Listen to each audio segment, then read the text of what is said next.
10 ans à la tête de la Côte d'Ivoire, 7 ans à la prison de la Cour pénale internationale. 3 ans après son retour dans son pays, après avoir été acquitté à La Haye, à bientôt 80 ans, il repart à la conquête du fauteuil présidentiel. Quelles sont les chances de celui que le président Nicolas Sarkozy promettait, selon Robert Bourgi, de vitrifier? Le président Laurent Koudou-Gbagbo est l'invité de Moments de vérité sur Infomédia. Bonjour, Monsieur le Président. Bonjour. Alors, il y a quelques semaines, votre parti, le PPACI, vous désignait comme le candidat à la prochaine présidentielle. Oui. À 80 ans, que pensez-vous faire que vous n'ayez pu faire pendant que vous étiez président, pendant 10 ans? À 80 ans, est-ce que vous avez encore la force de pouvoir vous lancer dans une telle bataille? On se bat. Moi, je me bats depuis que j'ai à peu près 18 ans. Je me bats pour la Côte d'Ivoire, mais je me bats surtout pour l'Afrique. Mais se battre à 80 ans, on est un peu diminué, Monsieur le Président, non? Non, non. Il ne faut pas juger comme ça. Il faut voir si les raisons de bataille ont disparu. Et les raisons n'ont pas disparu. Après La tout ce que vous avez... liberté pour les hommes, les indépendances pour les États africains, l'égalité entre les Noirs africains et les autres hommes de la terre, tout ça, ça n'a pas disparu. Ça n'a pas disparu, Monsieur le Président, mais en même Donc temps... il faut se battre. Il faut se battre, mais en même temps, on se dit qu'il y a de la jeunesse. Oui. Pourquoi vous ne promouvez pas plutôt cette jeunesse-là pour prendre la place et vous reposer? Parce que Mais vous y on avez les droit promeut. maintenant. Mais pourquoi les promouvoir peut-il vouloir dire s'asseoir? Même l'acte de les promouvoir, ça fait partie du combat. Donc vous pensez que, Oui. à votre âge, vous devez être encore à la tête pour promouvoir ces jeunes-là, pour mener ce combat-là? Moi, je vais me battre jusqu'à la fin de ma vie. Je vais me battre parce que les combats des Nkrumah, des Lumumba, ce n'est pas achevé. Mais peut-être que les jeunes devraient prendre la relève. Monsieur le Président, vous avez été pendant 7 ans à la Cour pénale internationale comme prisonnier. Oui. Vous êtes resté encore quelques années en Belgique en attendant que vous soyez acquitté. Vous l'avez été. Vous êtes revenu au pays depuis 3 ans maintenant. Et vous êtes en train de vouloir à nouveau être candidat, mais pèse sur vous une condamnation de 20 ans qui ne vous permet pas d'être éligible. Comment vous allez faire pour être candidat lorsqu'on sait que vous avez ce coup près-là qui vous interdit d'être candidat? C'est tout ça la bataille. C'est tout ça la bataille. Mais pour faire court et expliquer, cette condamnation vient du fait qu'on m'accuse d'avoir braqué la BCEAO, c'est-à-dire la Banque centrale des États de l'Afrique de l'Ouest. Voyez-vous Gbagbo Laurent en train d'aller braquer une banque. Vous n'avez pas donné d'ordre d'aller braquer cette banque? Bon, donc c'est grotesque. C'est grotesque, mais c'est tout ça la bataille. C'est-à-dire que on ne recule devant rien pour nous contrer. Pour vous, c'est une cabale, Monsieur le Président? Mais dès qu'ils ont su que j'étais en train d'être acquitté à la CPI, ils ont montré quelque chose ici. Parce que pour eux, ils m'avaient envoyé à la CPI. C'était ad vitam aeternam. Or, voici que je m'apprêtais à revenir. Donc, ils ont monté une petite cabale. Pour vous, c'est une cabale, il n'y a rien à vous reprocher sur ce braquage-là de la BCEAO? Mais vous ne vous reprochez rien? Il n'y a jamais eu de braquage. Quand j'étais président, on a voulu, comme on le fait aujourd'hui pour les États de l'AES, on a voulu faire en sorte que à l'intérieur du pays, la population se révolte contre moi.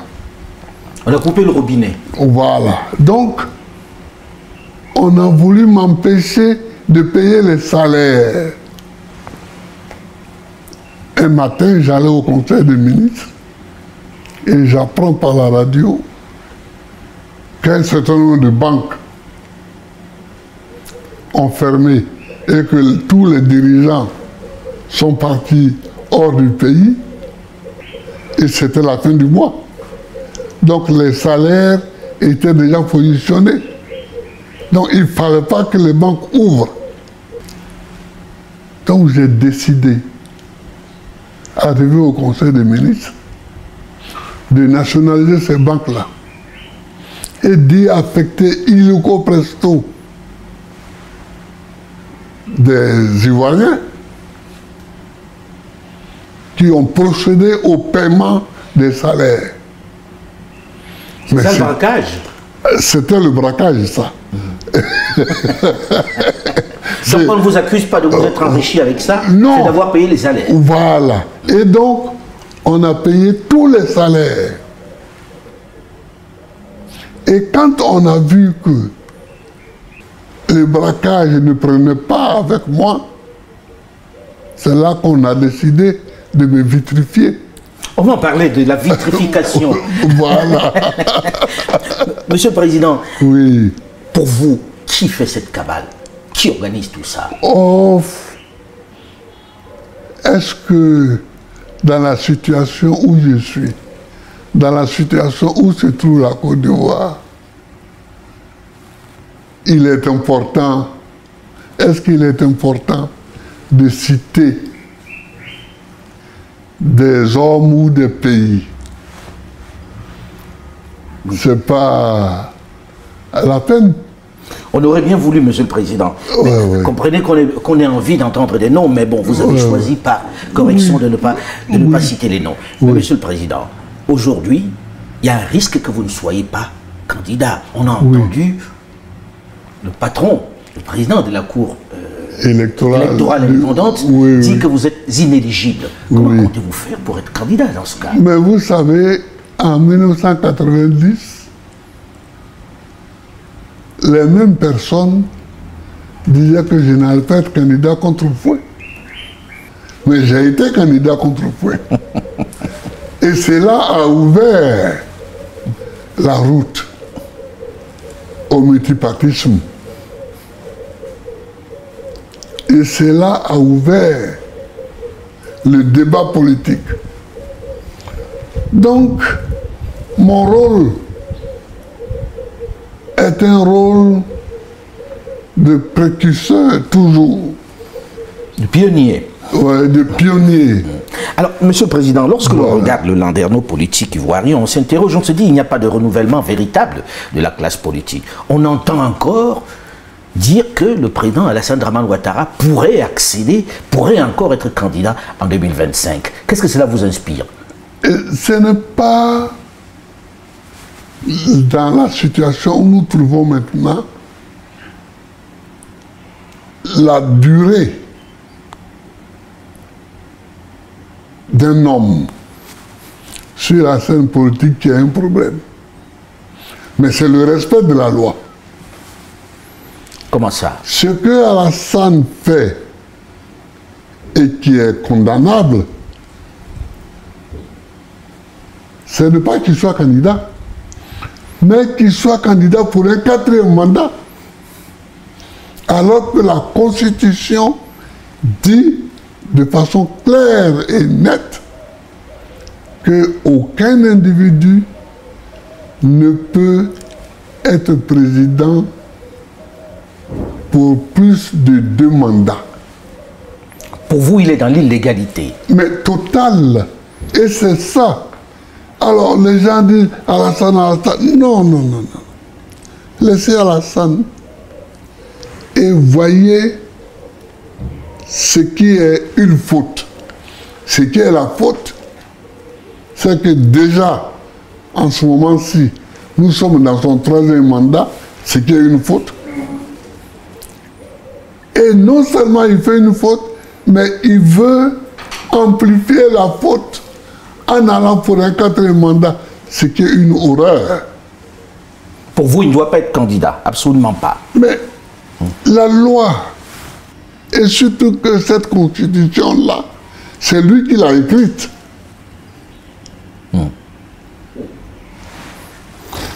Donc vous vous opposeriez s'il venait à être candidat pour un 4e mandat? Mais je suis contre le fait qu'on piétine la loi. Alors, Monsieur le Président, on sait que vous entreprenez une démarche pour que les partis de gauche, les partis de l'opposition puissent se retrouver, puissent avoir un seul candidat. Mais on a le sentiment que ça cuine un peu, que vous avez beaucoup de mal. Pourquoi est-ce qu'on n'y arrive pas à faire que les partis de gauche se mettent ensemble? D'abord, il faut faire une différence entre partis de gauche et les partis d'opposition. Ici, tous les partis d'opposition ne sont pas de gauche. Comme votre ancien parti, dont vous êtes le fondateur. Oui, le FPI, oui. Bon, ce n'est pas de la gauche qu'il s'agit.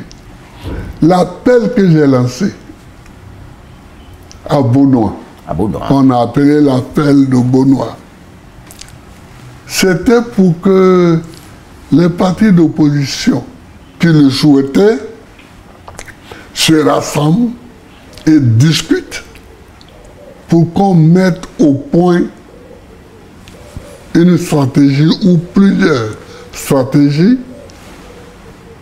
pour que les règles soient claires, soient respectées.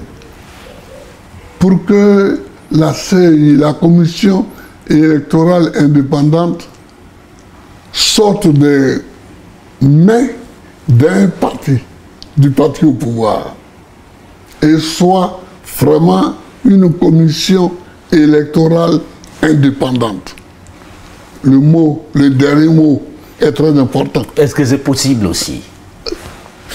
Une commission électorale indépendante. Ça, on se bat pour ça. On se bat toujours pour les choses en espérant qu'elles vont arriver. Alors, il faut que cette commission électorale-là soit indépendante. Il faut que, par exemple, là, des candidats, certains candidats n'ont pas leur nom. Sur les listes? Sur les listes. Comme vous, par exemple? Comme moi, comme Soro Guillaume.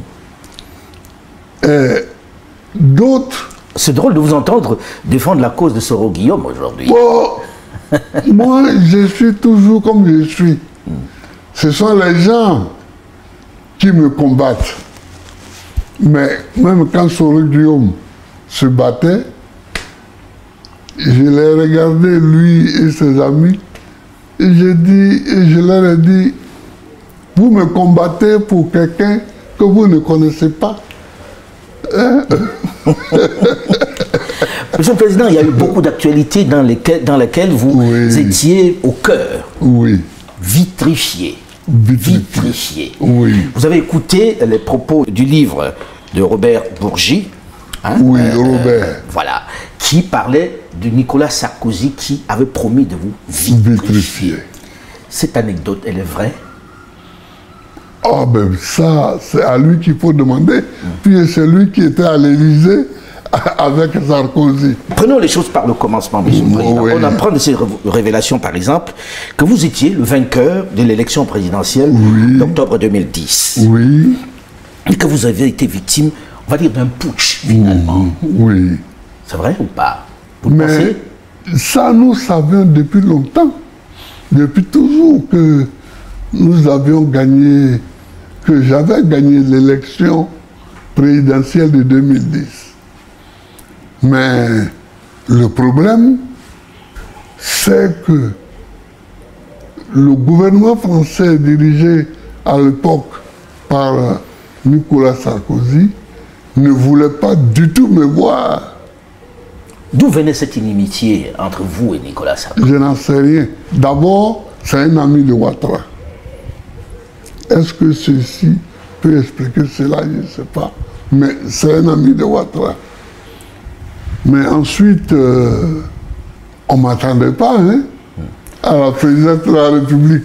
Du côté de Paris, on ne m'attendait pas à la présidence de la République. Mais Monsieur le Président, Robert Bourgi, dans le livre, dit qu'il vous appelle. Oui. Il vous transmet le message de Nicolas Sarkozy qui vous dit d'abandonner. Oui. Et on vous promet beaucoup d'argent, Oui. Bref, il cite un certain nombre d'avantages dont vous deviez bénéficier. Oui. C'est vrai ou pas? Il vous a vraiment téléphoné dans ce sens-là? Il m'a téléphoné dans ce sens-là. Et vous l'avez envoyé balader? Ah oui, ça, plus vigoureusement qu'il l'a dit. Ah oui? Mais en fait...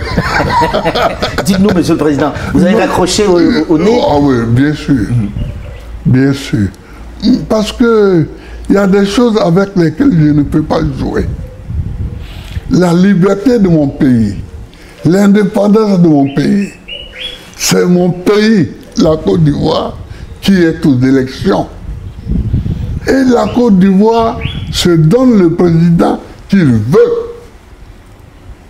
Moi, je n'entends pas à ce que quelqu'un qui est, parce qu'il a assis à l'Élysée, puisse désigner un chef d'État en Côte d'Ivoire. Je ne peux pas accepter ça. Alors, vous l'envoyez balader et on va vous vitrifier. Est-ce que, très sincèrement, pendant que vous étiez aux affaires, vous avez de temps en temps aussi acheté votre paix, acheté Paris, parce qu'il dit que vous aviez donné 3 millions d'euros à Jacques Chirac. Oui, enfin, exactement, c'est 2 milliards de francs CFA. Alors, je ne sais pas bien... Oui, ça fait 3 millions d'euros. Voilà. À peu près. Voilà. Mais ça, je suis étonné que ça apparaisse comme quelque chose de nouveau aujourd'hui. Parce que depuis 2014, dans le livre que j'ai écrit en prison avec François Mattei... Pour la vérité de la justice. Oui, je l'ai dit là-dedans. Pour la vérité et la justice. Oui, oui. Vous en aviez parlé, effectivement. Oui, oui. Mais bon, vous savez, quand ça sort de la bouche de quelqu'un d'autre, oui, on se dit, bon, il n'affabulait pas. À la page 49, oui, j'avais déjà dit ça. Mais Monsieur le Président, pourquoi vous donnez les 3 millions d'euros, c'est-à-dire les 2 milliards dont vous parlez? Parce qu'ils m'ont demandé. Mais vous ne donnez pas à tous ceux qui vous le demandent. Ah non, mais écoute, c'est Chirac. Il était si influent que cela? Il vous faisait si peur que ça?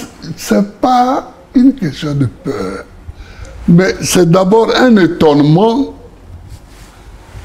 de voir le chef d'État français me demander l'argent. Moi, j'étais étonné. Stupéfait. J'étais stupéfait, j'étais ahuri. Ce n'est pas le seul chef d'État qui m'a demandé l'argent. Hein. Ah bon? Mais comme un autre qui m'a demandé aussi l'argent. Vous pouvez nous le dire, Monsieur le Président? Non, non, non, non. S'il vous plaît. Est africain et qu'il est coutumier des faits. Bon, je n'ai pas... je lui ai donné l'argent sans... Vous ne direz pas qui c'est? Oh, non, non, non, je ne dirai pas qui c'est. Après, hors micro, je peux vous souffler son nom dans le creux de l'oreille. mais c'est étonnant quand même. Alors, vous donnez en liquide ou bien? Robert Bourgi transporte des valises comme c'était dit? Ah ben oui. Ah oui. Ah ben oui. Il traverse les frontières avec les 2 milliards. Waouh. Et... Mais après ça, ils vous ont fait ce qu'ils ont fait, Monsieur le Président. Vous ne leur avez jamais parlé? Non, mais... Et Chirac, au moment où il reçoit l'argent, il m'appelle, Laurent, je ne suis pas un ingrat. Ah, il vous a dit ça? C'est amusant, non? Ah oui, on ne peut pas être plus ingrat. Laurent, je ne suis pas un ingrat. Je saurai m'en souvenir. Je saurai m'en souvenir. Et puis après, derrière mon dos, lui, la France le Burkina Faso monte une rébellion qui vient m'attaquer. En termes d'ingratitude... on fait difficilement mieux. Voilà. On fait difficilement mieux, ça je vous le concède. Monsieur le Président, quand on écoute tout ceci, on a envie de dire, est-ce que ça ne remet pas en cause la légitimité même du président Alassane Dramane Ouattara? Parce que là, quand on écoute ça, on se dit, la France lui a donné le pouvoir, puisque on dit qu'il n'a pas gagné les élections présidentielles. Mais moi, il y a longtemps que je l'ai dit, il y a longtemps que je l'ai dit, je leur ai même proposé en 2011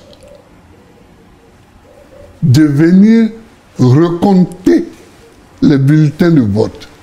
Et ils allaient voir la nature de certains bulletins de vote. À Bouaké, par exemple, qui était la capitale de la rébellion, les gens ont décidé de donner 100 000 voix de plus à Ouattara. Ces gens, vous les connaissez? Est-ce que vous avez eu des éléments palpables? Bien sûr. Et j'ai donné des documents à Roland Dumas et à l'autre avocat, la célèbre. Vergès? Et Vergès. Maître Vergès. Oui, qui était venu me voir quand j'étais enfermé à Korogo. Ils sont partis avec des documents. Et bon, maintenant les deux sont décédés, mais ils en ont parlé sur les chaînes de télévision, des télévisions françaises. Mais en fait, votre sort était scellé. Ah ben bien sûr. C'est-à-dire, je pense que les Français se sont dit surpris par mon arrivée en 2000 au pouvoir. Donc ils ne voulaient plus être surpris. Ils ne voulaient plus être surpris, ils ont géré ça à leur manière. Voilà. Alors, vous allez vous retrouver en prison à Korogo, puis ensuite à La Haye. À La Haye. Pendant 7 ans. Oui. Monsieur le Président, en toute... Presque 1 an à Korogo, 8 mois ou 9 mois. Et puis 7 ans à La Haye. À La Haye. Et puis après 2 ans... En Belgique. En Belgique. Monsieur le Président, on vient là. Le bureau de la Cour pénale internationale en Côte d'Ivoire a annoncé fermer ce bureau-là. Cela veut dire qu'on a soldé la question de la crise post-électorale de 2010. Finalement, si on fait un bilan, on a plutôt l'impression que vous étiez le seul. Avec quelques-uns qui étaient à La Haye. Merci pour cette question, parce que elle me tracasse. Je ne sais pas comment prendre le problème. Quelquefois, j'ai envie d'appeler le procureur de la CPI. Et puis, quelquefois, j'ai dit non. C'est-à-dire que... Très concrètement, vous avez le sentiment que c'était juste pour vous, alors? C'est-à-dire, si on veut chercher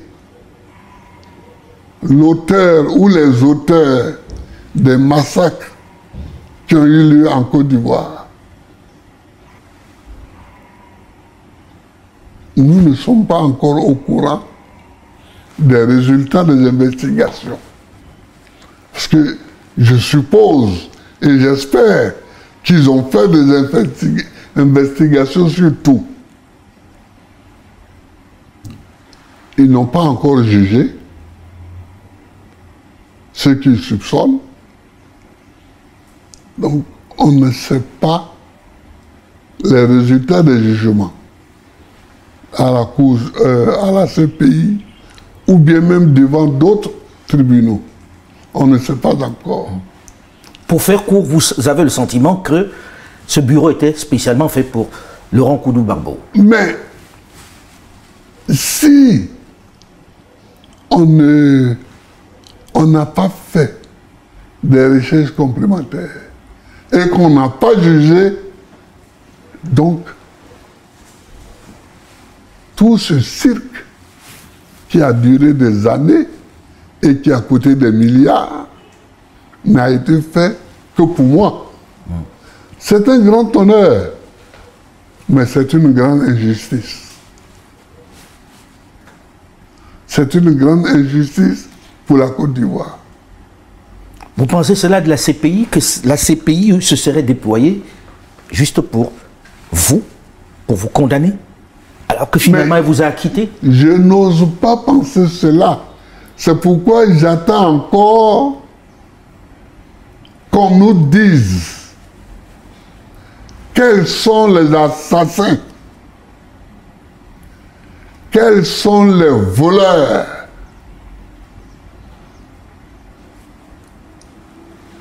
des événements de la crise post-électorale. J'attends encore. Oui, surtout qu'ici encore, Monsieur le Président. J'attends encore qu'on nous le dise. Ici encore, Monsieur le Président, dans l'affaire de la BCEAO, finalement, c'est vous qui êtes condamné à 20 ans. Oui, mais j'attends encore parce que...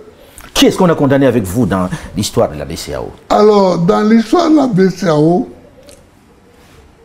c'est cocasse. Quelquefois, quand on le regarde sous un certain angle, c'est révoltant.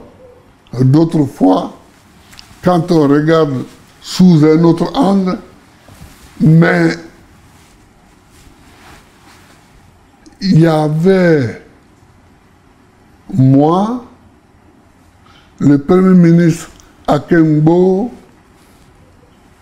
le ministre de l'économie et des finances Diallo Désiré et le ministre délégué au budget Katina Koné.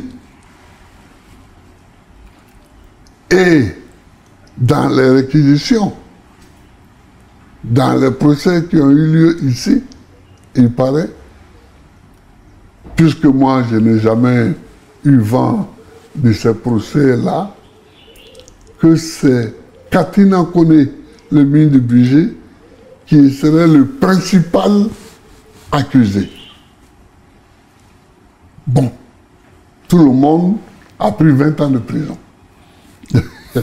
Bon, 20 ans, écoutez la chanson de Tikenja, 20 ans, 20 ans, 20 ans.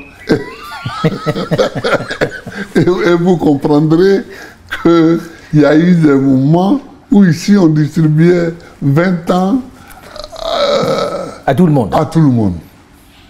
Mais c'est qu'après, les autres, y compris le principal accusé, sont amnistiés. Et vous?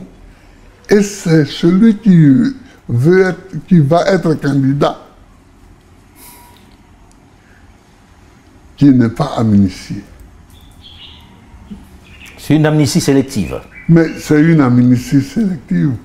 Pourquoi mon chef, c'est-à-dire le chef de file des accusés, des condamnés, lui il est amnistié, et puis moi, qui ne viens qu'en dernière position, je ne le suis pas. Pourquoi? Et puis même pour ce braquage, moi, au moment des faits, j'étais chef d'État.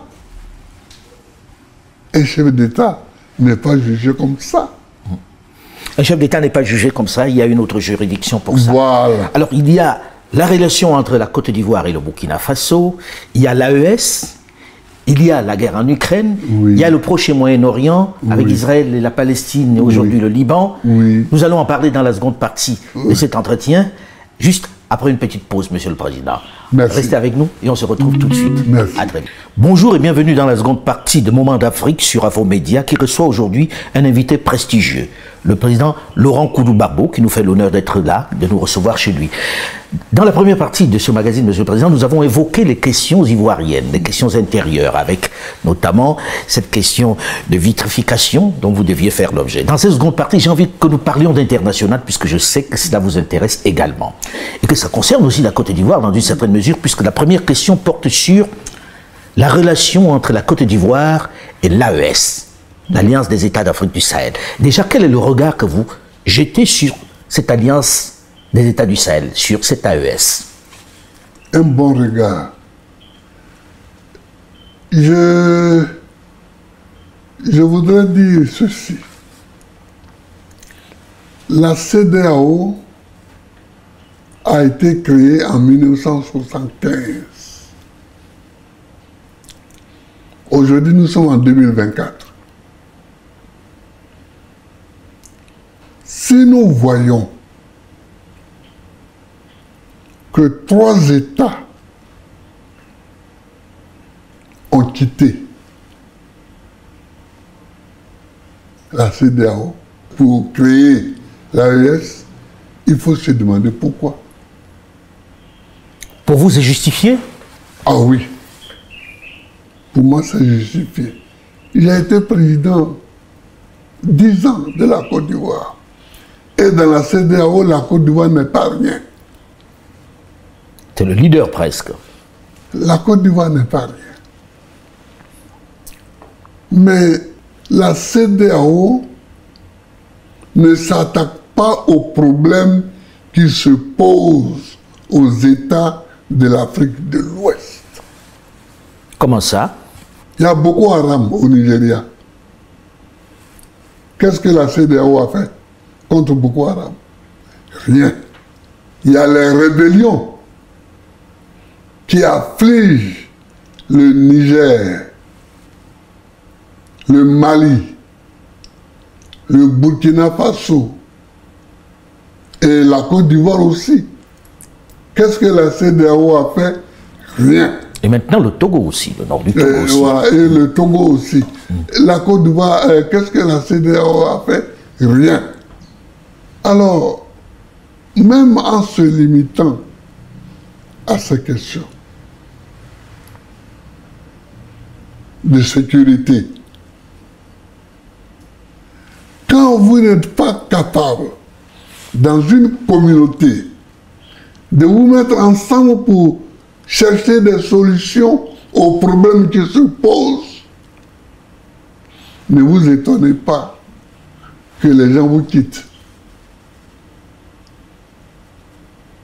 Qu'est-ce qu'il faut en faire alors de la CEDEAO? Parce que lorsqu'on vous écoute, oui, cette CEDEAO n'a plus de justification, n'a plus de raison d'être. Mais c'est ce que je pense. C'est ce que je pense. Et c'est ce que je dis à mes amis. La CEDEAO est devenue un instrument de propagande de la France. Parce que, comme l'a dit un de mes amis, qui paye commande. Et les Africains ont ce chic-là. On a créé l'Union africaine. On a créé l'OUA, puis l'Union africaine. Vous savez qu'un Ivoirien, sous mon instigation, a été aussi secrétaire général de l'OUA. Essi Amara. Essi Amara. Et c'est sous lui qu'on est passé de l'OUA à l'UA. Est-ce que c'est pas honteux qu'Addis Abeba, le siège de l'UA, soit construit par une puissance étrangère? La Chine. La Chine. C'est honteux. Est-ce que c'est pas honteux que le fonctionnement de l'UA au quotidien à Addis Abeba soit financé par l'Union européenne? C'est pas honteux. C'est honteux. Mais quelle indépendance voulez-vous défendre quand vous vous mettez dans de telles situations? Pour vous, il faut dissoudre tout cela.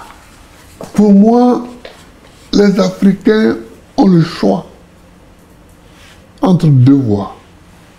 Se ressaisir et financer eux-mêmes leurs organisations, dont la CEDEAO, ou bien alors les dissoudre.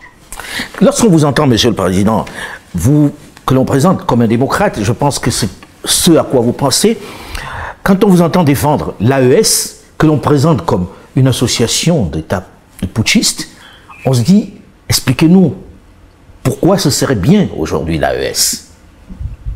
Merci pour cette question. Parce que cette question elle-même est le problème. On présente l'AES comme un conglomérat de putschistes. Ne nous faites pas aller loin. Au Mali, au Niger, au Burkina Faso, il y a eu des coups d'État militaires. Il y en a eu aussi en Guinée,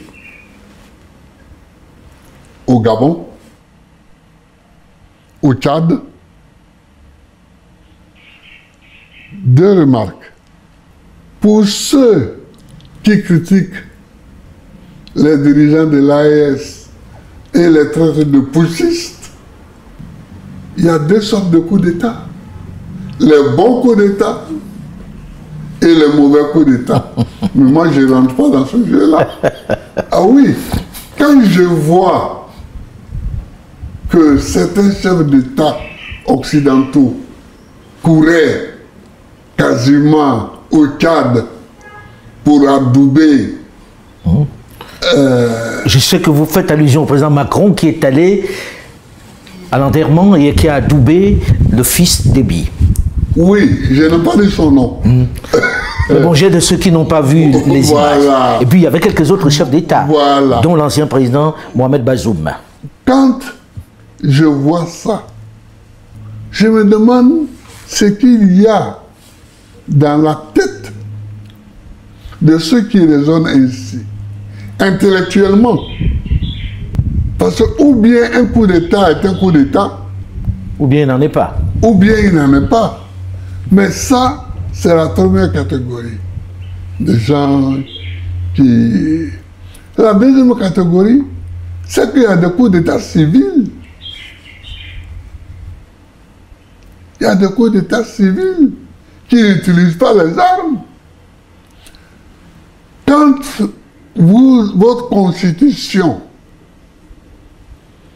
vous donne 2 mandats, vous permet de faire 2 mandats, et que vous en faites 3, 4, 5, 6, 7, n'est-ce pas des coups d'État? Ce sont des coups d'État. On dit coups d'État, c'est-à-dire des procédés brutaux par lesquels vous exercez le pouvoir contrairement au texte de loi, au texte constitutionnel.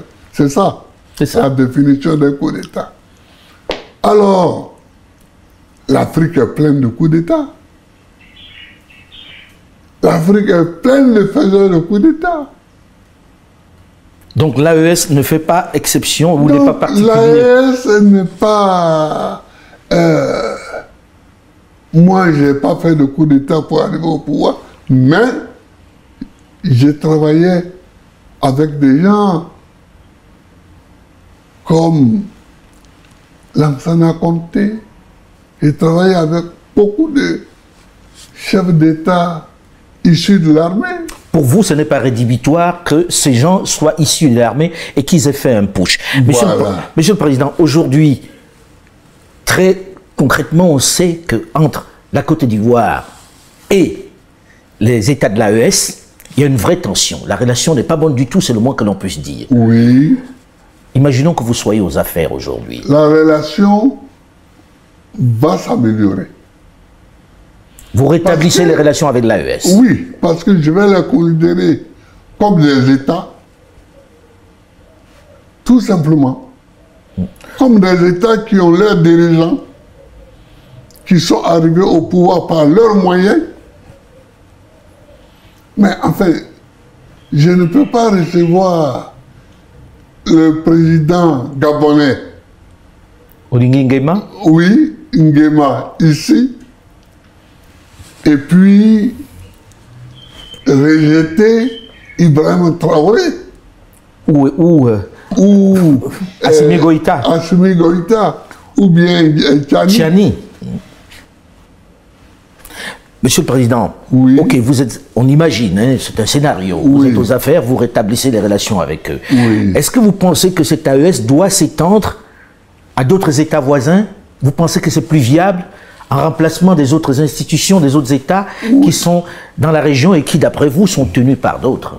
Mais ça dépend, justement, tenu par qui et pour faire quoi.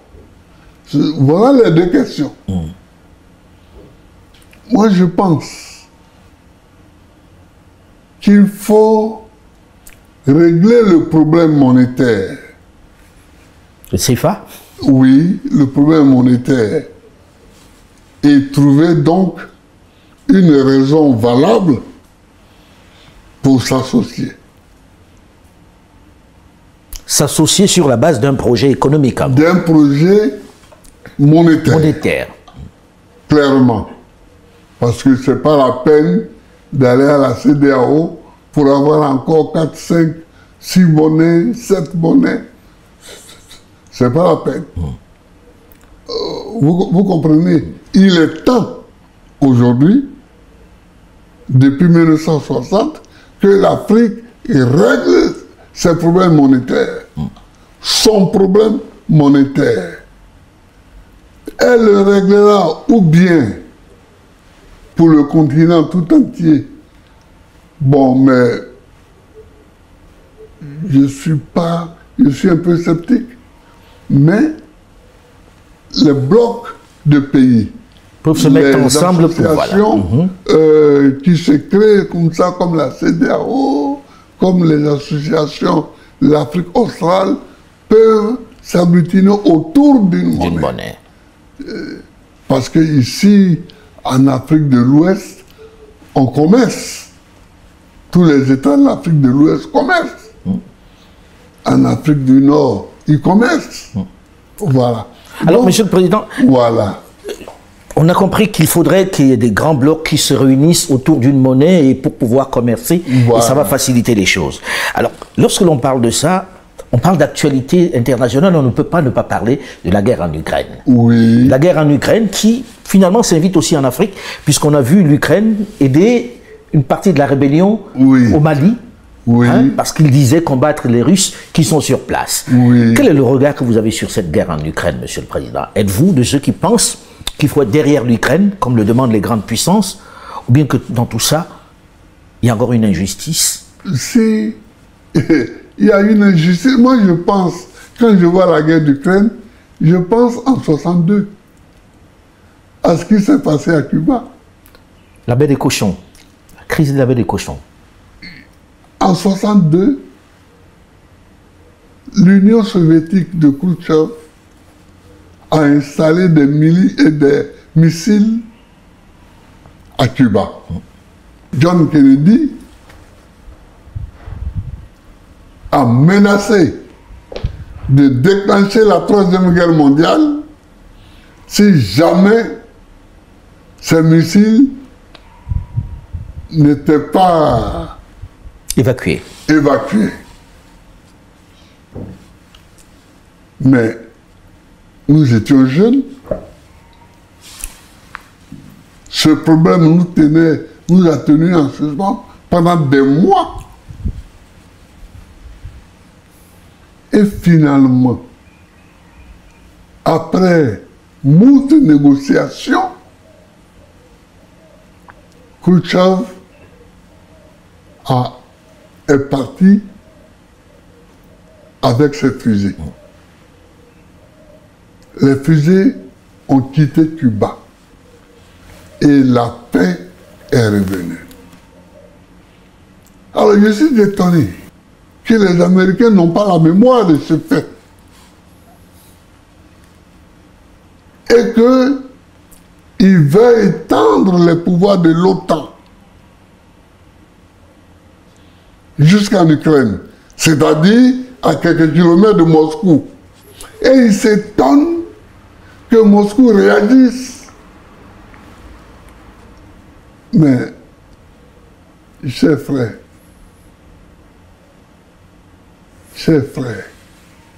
quand on tape quelqu'un, on a toujours la même manière de réagir.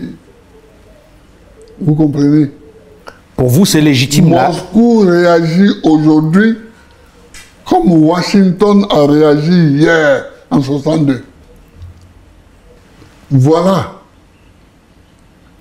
Pour ceux qui n'ont pas de mémoire. Et voilà pour ceux qui n'ont pas de capacité de se souvenir.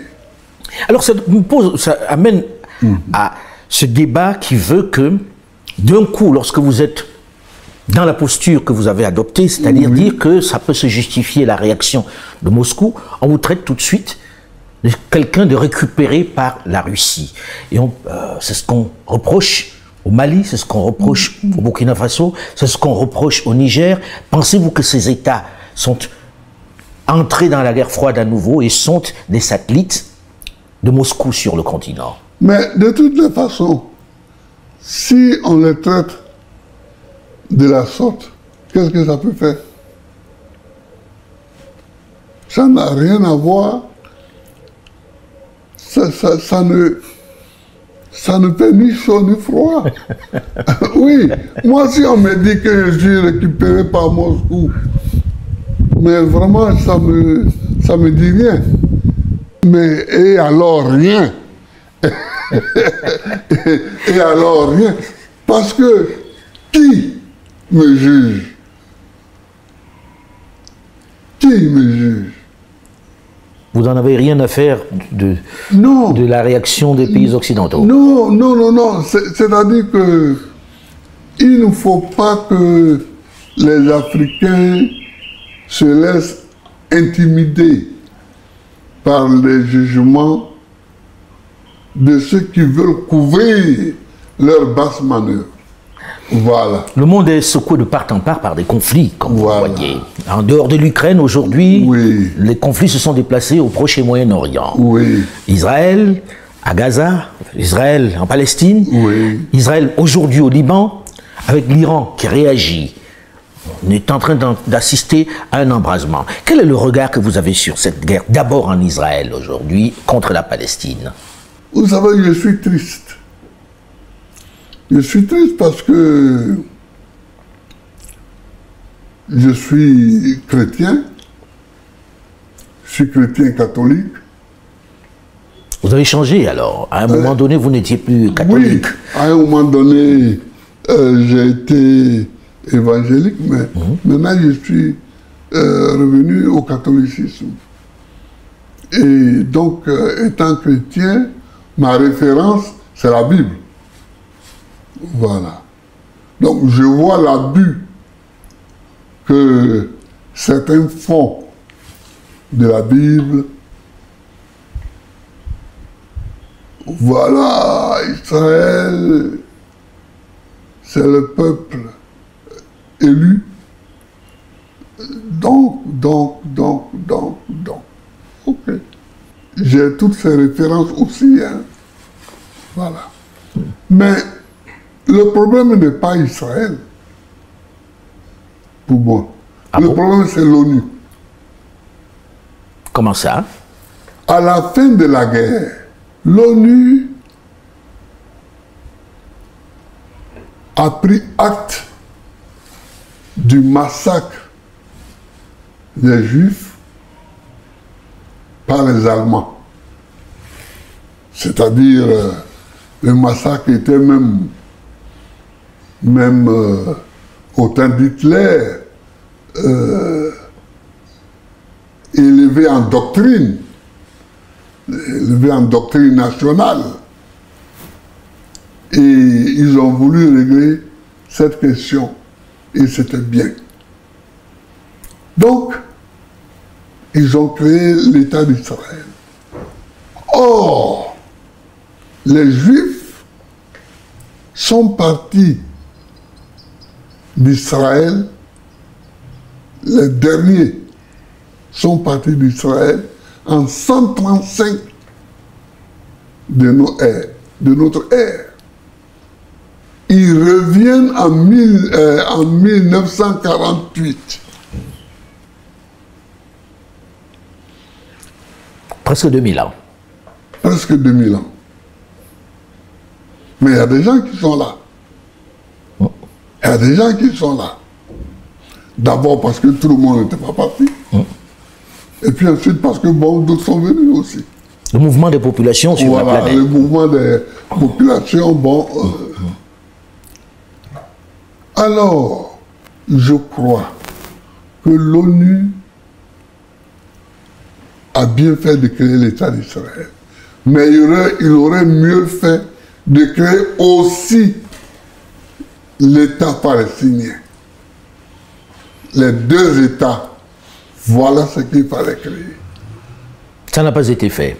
Ça n'a pas été fait et c'est ça la faute majeure. C'est pourquoi je vous dis que moi, ce n'est pas les Israéliens que je critique, mais c'est l'ONU. Mais que faire maintenant? Il n'est pas trop tard, il faut créer l'État palestinien. Et sur quelle terre, comment ça se passera, puisque lorsque l'on regarde un peu dans quelle situation est l'État de Palestine, du moins les territoires qui restent à la Palestine, on a presque envie de dire que ce n'est pas très viable. C'est-à-dire que plus on tarde, plus ce sera difficile la mise en œuvre. Pas le principe, mais la mise en œuvre. Parce que depuis Begin, Menahem Begin. oui, depuis Begin, Israël grignote. Colonise. Colonise. Et grignote sur les territoires palestiniens pour leur laisser la portion la plus congrue. Mais on voit ça. Ça se voit. Ça se sait. Ça se sent. L'ONU est là pour quoi? L'ONU observe quoi? Les soldats de l'ONU là-bas, ils font quoi? Il faut prendre la décision d'abord au Conseil de sécurité de créer l'État palestinien. Et deuxièmement, il faudra engager les discussions pour délimiter cet État palestinien. Ces discussions vont engager Israël, bien sûr, l'autorité palestinienne, la Jordanie, etc. Le Liban. Le Liban, la Syrie.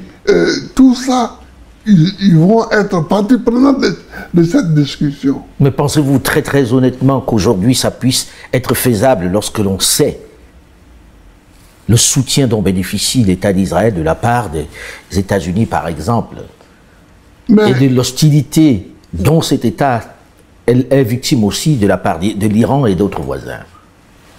J'écoute, j'entends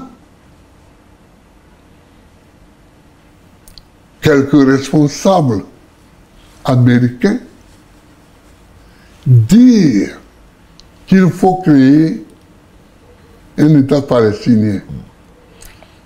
Ce n'est pas du bout des lèvres? Hein? Ce n'est pas du bout des lèvres?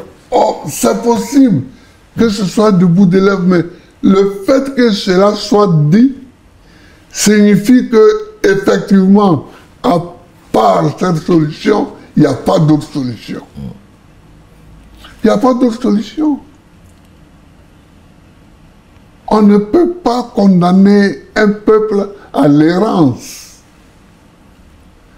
C'est ce qu'on a fait en 135 en condamnant les Juifs à l'errance. Et c'est ça qui a mené tous les drames que les Juifs ont subis.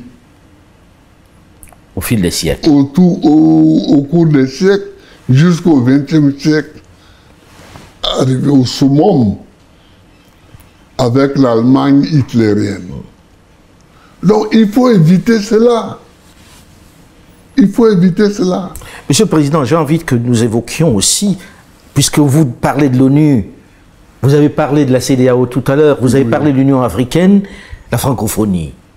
Le rôle de la francophonie, on vient d'assister au sommet de la francophonie il y a quelques semaines, où on parlait de la paix, de la démocratie. Croyez-vous en elle? Comment peut-elle impacter?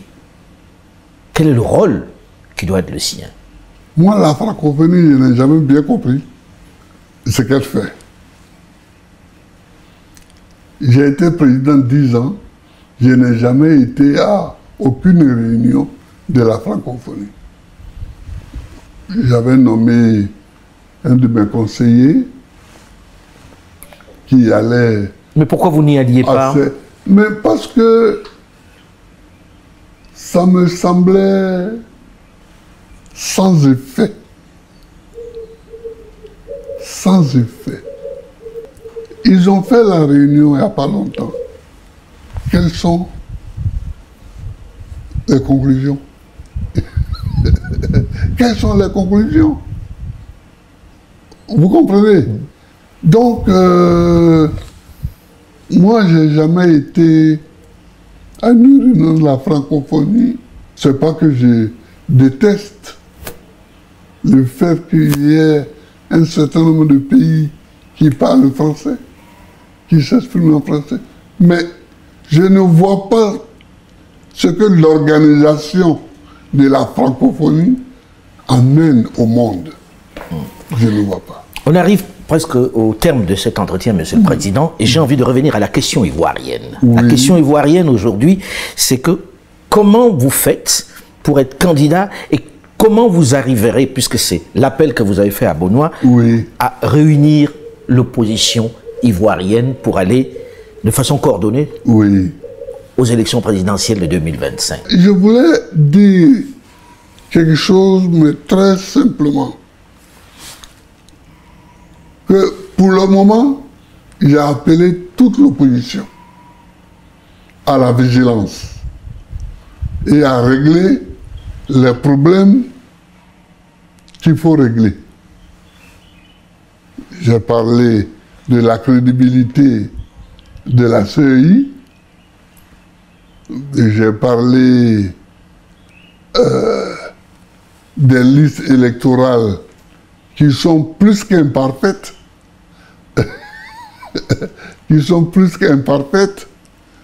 J'ai parlé de quelques noms qui sont absents des listes électorales. Qui sont absents des listes électorales, savamment.